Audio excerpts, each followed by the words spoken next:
السلام علیکم ورحمۃ اللہ وبرکاتہ نحمدہ ونصلی علی رسولہ الکریم اما بعد فاعوذ باللہ من الشیطان الرجیم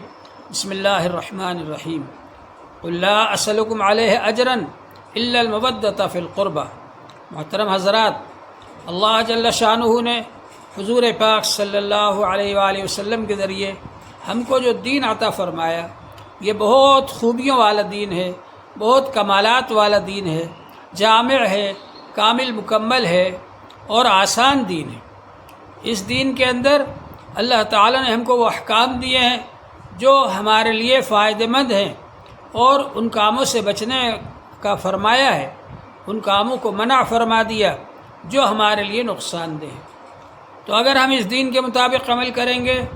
تو یہ ہمارے لیے بہت فائدہ مند ہوگا، ہماری صحت کے لیے بھی، ہماری زندگی کے لیے بھی اور ہمارے سماج کے لیے بھی۔ اور اگر ہم اس دین کے خلاف عمل کریں گے تو یہ ہمارے لیے بہت زیادہ نقصان دہ ہوگا، ہماری زندگی کے لیے بھی، ہماری صحت کے لیے بھی اور ہمارے سماج کے لیے بھی۔ اس لیے ہمیں اس دین کی قدر کرنا چاہیے، اور حضور پاک صلی اللہ علیہ وآلہ وسلم یہ دین ہمارے لیے لے کر کے آئے۔ حضور پاک صلی اللہ علیہ وآلہ وسلم نے اس دین کی تبلیغ کرنے میں اور اس دین کی تعلیم دینے میں بہت زیادہ پریشانیاں برداشت کی، بہت زیادہ تکلیفیں اٹھائیں، آپ کو اذیتیں دی گئیں، آپ کو ستایا گیا، تکلیفیں پہنچائی گئیں۔ اس کے باوجود حضور پاک صلی اللہ علیہ وآلہ وسلم اس دین کی تعلیم دیتے رہے اور اس کی تبلیغ کرتے رہے، تب یہ دین ہم تک پہنچا ہے۔ ہمارا فرض ہے کہ ہم اللہ تعالیٰ سے سب سے زیادہ محبت رکھیں، اور اللہ تعالیٰ کے بعد سب سے زیادہ محبت حضور پاک صلی اللہ علیہ وآلہ وسلم سے رکھیں، عقیدت رکھیں، اور آپ کی سنتوں کو معلومات کر کے ایک ایک سنت کے مطابق ہم عمل کرنے کی کوشش کریں، کوئی سنت چھوٹنے نہ پائے، یہ کوشش کریں کہ ہر سنت پر ہم عمل کرنے والے بن جائیں۔ اور حضور پاک صلی اللہ علیہ وآلہ وسلم نے جو ہم کو طریقے بتائے ہیں زندگی گزارنے کے، اس طریقے پر ہم زندگی گزاریں، اور جن کاموں سے منع فرمایا ہے ان سے ہم بچیں۔ حضور پاک صلی اللہ علیہ وآلہ وسلم سے یہ کہلوایا اللہ جل شانہ نے، قل لا اسألکم علیہ اجرا الا المودۃ فی القربہ۔ یہ حضور پاک صلی اللہ علیہ وآلہ وسلم کا بہت بڑا احسان ہے کہ انہوں نے یہ دین ہم تک پہنچایا۔ ہمارا فرض ہے کہ ہم حضور صلی اللہ علیہ وآلہ وسلم کے لائے ہوئے اس دین کی قدر کریں، خود بھی عمل کریں، دوسروں سے بھی عمل کروائیں، اور اس دین کی حفاظت کریں، اور کوشش کریں کہ اپنی بات کی نسل تک یہ دین ہم پہنچا دیں گے۔ اللہ تبارک و تعالی نے اس دین کی حفاظت کے لیے صحابہ کرام کو کھڑا کیا، صحابہ کرام نے اپنی جانیں قربان کر دی، لیکن اس دین کی حفاظت کی۔ اللہ جل شانہ نے اس دین کی حفاظت کے لیے خلفاء راشدین کو کھڑا کر دیا۔ سب سے زیادہ اللہ تعالی کی نظر میں صحابہ کرام میں وہ حضرات افضل ہیں، وہ حضرات زیادہ اللہ تعالی کی نظر میں محبوب ہیں جنہوں نے کہ ایسے حالات میں دین قبول کیا جبکہ دین پر عمل کرنے والوں کو مارا جاتا تھا، پیٹا جاتا تھا، تکلیفیں پہنچائی جاتی تھی۔ 13 سال تک مکہ مکرمہ میں بنو امیہ کے لوگوں نے بہت زیادہ مارا پیٹا، ستایا، تکلیفیں پہنچائی۔ ان حالات میں بھی دین پر عمل کرنا نہیں چھوڑا، اور دین کی تبلیغ کرنا نہیں چھوڑی حضور صلی اللہ علیہ وسلم نے، اور دین کی تعلیم دینا نہیں چھوڑی،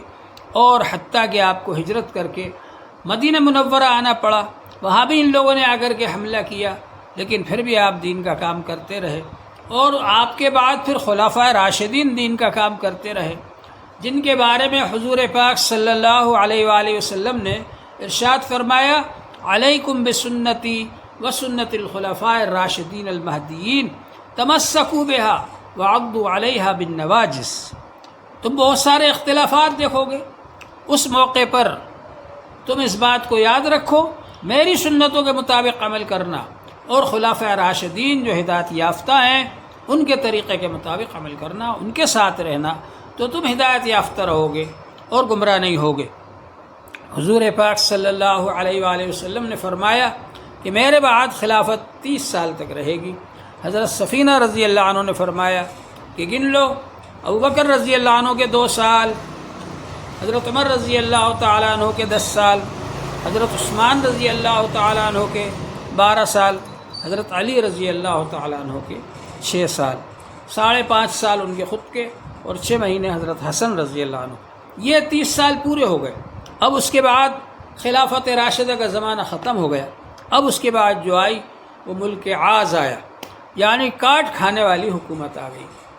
اب اس کے بعد میں جو کچھ بھی ہوا وہ بادشاہت کی وجہ سے ہوا۔ حضور پاک صلی اللہ علیہ وآلہ وسلم کے دین کی حفاظت کے لیے اس وقت حضرت علی رضی اللہ عنہ کھڑے ہوئے تھے، اس لیے حضور پاک صلی اللہ علیہ وآلہ وسلم نے حضرت علی رضی اللہ تعالیٰ عنہ کے بارے میں بتلا دیا تھا کہ یہ علی حق پر رہیں گے، ان کے ساتھ رہنا۔ اور حضور پاک صلی اللہ علیہ وسلم نے ارشاد فرمایا کہ لا يحبك الا مومن ولا يبغضك الا منافق، علی رضی اللہ تعالیٰ عنہ سے محبت کرنے والا مومن ہوگا اور ان سے بغض رکھنے والا منافق ہوگا۔ اور حضور پاک صلی اللہ علیہ وآلہ وسلم نے یہ بتلا دیا تھا کہ علی رضی اللہ تعالیٰ عنہ کا ساتھ دینا، یہ حق پر ہوں گے۔ ساری امت کا اس پر اتفاق ہے کہ علی رضی اللہ عنہ خلیفہ راشد ہیں، چاہے چوتھے خلیفہ ہی ہوں لیکن خلیفہ راشد ہیں۔ جس زمانے میں ان کو خلیفہ بنایا گیا، امیر بنایا گیا، تمام صحابہ کرام نے متفقہ طور پر بنایا، اور جتنے بھی حضرات تھے امت کے سب نے متفقہ طور پر بنایا، اور چند لوگوں کے علاوہ سب نے ان کی خلافت کو مان لیا۔ تو معلوم یہ ہوا کہ حضرت علی رضی اللہ عنہ امیر برحق ہیں، امیر المومنین ہیں اور خلیفہ راشد ہیں، اس لیے ان کی زندگی میں ان کا ساتھ دینا ضروری تھا، اور ان کے اطاعت کے خلاف جانا اور بغاوت کرنا یہ جائز نہیں تھا۔ بہرحال حضرت علی رضی اللہ تعالیٰ عنہ ہیں، اور پھر حضرت حسن رضی اللہ تعالیٰ عنہ ہیں۔ حضور پاک صلی اللہ علیہ وآلہ وسلم نے ارشاد فرمایا سیدہ شباب اہل الجنہ الحسن والحسین، جنتی نوجوانوں کے سردار حسن و حسین رضی اللہ عنہما ہیں۔ حضور پاک صلی اللہ علیہ وآلہ وسلم نے ارشاد فرمایا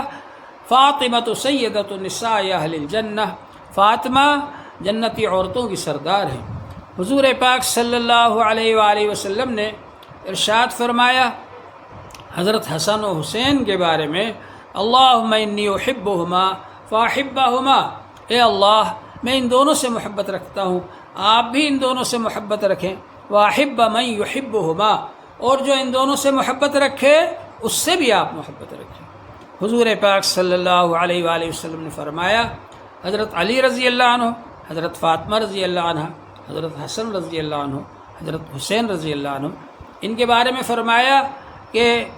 انا حرب لمن حاربہم وسلم لمن سالمہم،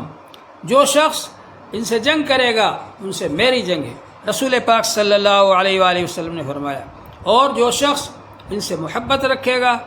صلح کرے گا، اس سے میری صلح ہے۔ تو حضور پاک صلی اللہ علیہ وسلم کی محبت کی وجہ سے ان صحابہ سے اور اہل بیت سے محبت رکھنا ضروری ہے۔ حضور پاک صلی اللہ علیہ وآلہ وسلم نے ایک بار خطبہ دیا اور اس کے اندر ارشاد فرمایا انی تارک فیکم ثقلین، میں تمہارے اندر 2 چیزیں بھاری بھرکم چھوڑ کر کے جا رہا ہوں، اولہما کتاب اللہ، ایک تو اللہ کی کتاب ہے، فیہ الہدی والنور، اس کے اندر ہدایت ہے اور نور ہے،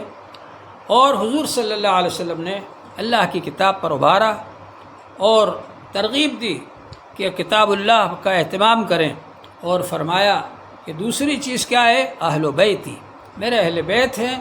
اہل بیت کے ساتھ اچھا سلوک کرنا، اذکرکم اللہ فی اہل بیتی، اذکرکم اللہ فی اہل بیتی، اذکرکم اللہ فی اہل بیتی، میرے اہل بیت کے بارے میں تمہیں اللہ سے ڈراتا ہوں، میرے اہل بیت کے بارے میں تم کو اللہ سے ڈراتا ہوں، میرے اہل بیت کے بارے میں تم کو اللہ سے ڈراتا ہوں۔ آپ نے 3 بار ارشاد فرمایا۔ اس سے معلوم ہوا کہ اہل بیت کے حقوق ادا کرنا، اہل بیت کا حق ادا کرنا اور ان کی خدمت کرنا اور ان کے ساتھ اچھا برتاؤ کرنا اور ان سے حسن عقیدت رکھنا، یہ سب ضروری ہے۔ تو دور حاضر کے اندر جب کہ لوگ اہل بیت کے خلاف ہوں، جب کہ لوگ یہ چاہ رہے ہوں کہ حضرت امام حسین رضی اللہ عنہ غلط بتلانا چاہ رہے ہوں اور یزید کو صحیح بتلانا چاہ رہے ہوں، ایسے وقت میں ضروری ہے کہ ہم یہ عقیدت اور محبت رکھیں کہ اللہ تبارک و تعالی نے حضور پاک صلی اللہ علیہ وسلم کے ذریعے سے ان حضرات کو جو مقام عطا فرمایا، لہٰذا آپ کو ان سے محبت رکھنا چاہیے، عقیدت رکھنا چاہیے، اور یہ کوشش کرنا چاہیے کہ ہم دوسرے لوگوں کو بھی اس بات کی تعلیم دیں کہ وہ بھی ان حضرات سے عقیدت اور محبت رکھیں۔ حضور پاک صلی اللہ علیہ وآلہ وسلم نے ہم کو اس بات کی ترغیب دی ہے کہ ہم اہل بیت کا خیال رکھیں۔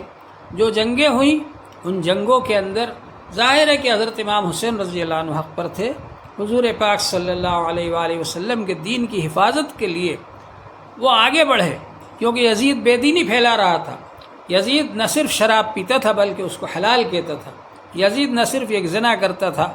حرام شدہ عورتوں سے جن کے بارے میں قرآن پاک میں حرام کر دیا گیا ان سے نکاح کرنا، ان سے بھی وہ نکاح کرتا تھا اور ان سے زنا کرتا تھا اور اس کو حلال سمجھتا تھا، بتلاتا تھا لوگوں کے حلال ہے۔ تو ظاہر بات ہے کہ یہ شخص جو ہے بد دینی پھیلا رہا ہے، بے دینی پھیلا رہا ہے، اس کا مقابلہ کرنے کے لیے حضرت امام حسین رضی اللہ عنہ آگے بڑھے اور اپنے اہل خاندان کو انہوں نے قربان کر دیا اور خود بھی قربان ہو گئے۔ تو انہوں نے اس حدیث کا نمونہ پیش فرمایا جس میں رسول پاک صلی اللہ علیہ وآلہ وسلم نے ارشاد فرمایا ہے، افضل الجہاد من قال کلمۃ حق عند سلطان جائر، سب سے زیادہ فضیلت والا جہاد اس شخص کا ہے جو کہ ظالم بادشاہ کے سامنے بھی حق بات کہے۔ تو حالانکہ ظاہری طور پر حضرت امام حسین رضی اللہ عنہ شہید ہو گئے اور ان کے اہل خاندان شہید ہو گئے، لیکن اس قربانی کا یہ نتیجہ ہوا کہ ساری دنیا کے اندر یزید کی پول کھل گئی، ساری دنیا کے اندر ظاہر ہو گیا کہ یزید بددینی پھیلا رہا ہے، بددین ہے، وہ بے دین ہے اور وہ لوگوں کو دھوکہ دے رہا ہے اور وہ لوگوں کے اندر یہ باتیں پھیلانا چاہتا ہے کہ دین پر عمل کرنا کوئی زیادہ ضروری نہیں ہے، جبکہ دین کی حفاظت، یہ ہمارے پاس دین امانت ہے، اس کی حفاظت ہمارا فرض ہے۔ جس طرح صحابہ کرام نے اپنی جان کی قربانیاں دے کر دین کی حفاظت کی، اس طرح سے ہم کو بھی خود بھی عمل کرنا چاہیے اور اس دین کی حفاظت کے لیے کوشش کرنا چاہیے۔ اللہ جل شانہ ہم سب کو اس کی توفیق عطا فرمائے۔ وآخر دعوانا ان الحمد للہ رب العالمین۔